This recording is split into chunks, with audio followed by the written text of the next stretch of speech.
tey def na ñeenti at 2018 lañ tàmbali suñu liggéey fële si VDN bi c'était exactement 8 mars 2018 la woon tey dañ doon célébrer ñu ngeen ko xamee am ñuy wax journée internationale de la femme muy bés bu ñu jagleel jigéen ñi ñu célébrer suñu rakk yi suñu soxna yi suñu yaay yi suñu maam yi pour taxaw leen jàppale leen encadrer leen financer leen bu ma ñëwee si bilan bi bu DER lu ñu jot a def 2018 ak léegi si wàllum financement toll na si 80 milliards de francs CFA 80 milliards de francs CFA yi dem na si lu ëpp 200 000 bénéficiaires si Sénégal bi yëpp région yu Sénégal yëpp département yu Sénégal yëpp commune yu Sénégal yëpp 500 lu toll si 552 jot nañ ci financement DER loolu bu weesoo DER day def lu ñuy wax formation maanaam tàggat yaram tàggat et bu ñu defee tàggat ak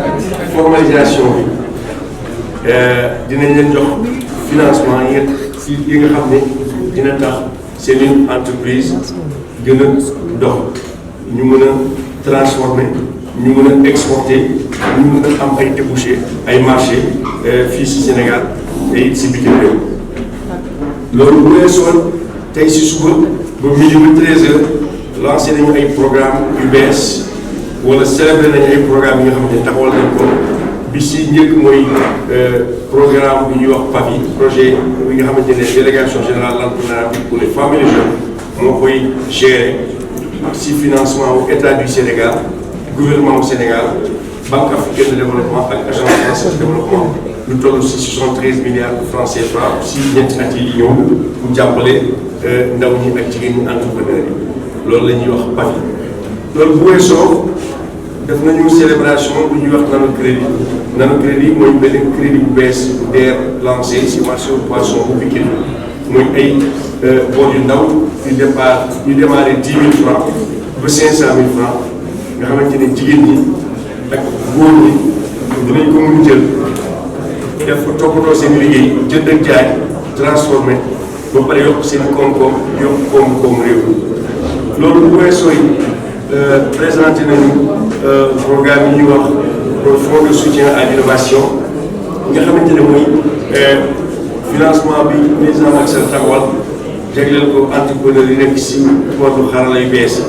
yi ñuy wax numérique lu toll presque 5 milliards de suñuy koppar dugg na si secteur boobu et lii di dem si li ñuy wax santé wér-gu-yaram si mbay mi si sàmm mi transport artisanat yëpp nga xamante ne ñuy utiliser xarala yu bees yi pour que secteur yooyu ñu gën a naat gën a yokk suñu koom-koom loolu bu weesoo tamit wax nañu su lépp luy dem ci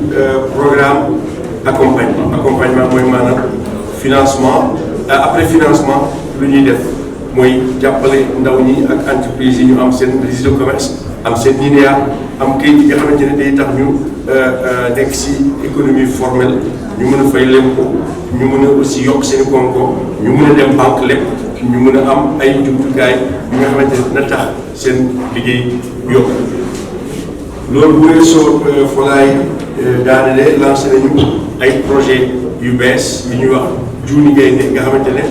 programme bu bees la bi nga xamante ne dañuy créer ay champions nationaux chaque année dañuy fexe am 1000 entreprises yu ñuy financer 10 millions jëm kaw pour que ñu nekk dans si fii 10 ans entreprise yi nga xamante ne ñoom ñooy tirer croissance économique réew mi si kaw ñu ngi liggéey si loolu tàmbali na tey ak aussi li ñuy wax DigiPM maanaam lu ñuy utiliser xarala yu bees yi pour yeesal liggéey entreprise mooy digitalisation PME yi ak TPE yi ñuy financé daanaka tey suba ak léegi. dispositif yi ngeen jël pour voilà comme ni nga ko waxee DER dafa am direction de recouvrement bi nekk fii nga xamante ne loolu mooy liggéeyam en plus ñuy def financement ñuy def formation ñuy def étude dossier yi ak suivi évaluation am nañ direction bi nga xamante ne recouvrement mooy seen liggéey moom équipe boo nga xamante ne dañu nekk si terrain bu dëgg bëccëg pour saytu financement yi ñu toll sensibiliser nit ñi ñu fay ci seen coobare ñu ko fay ñu jël ressource ñu jël disposition pour ñu leen si yoon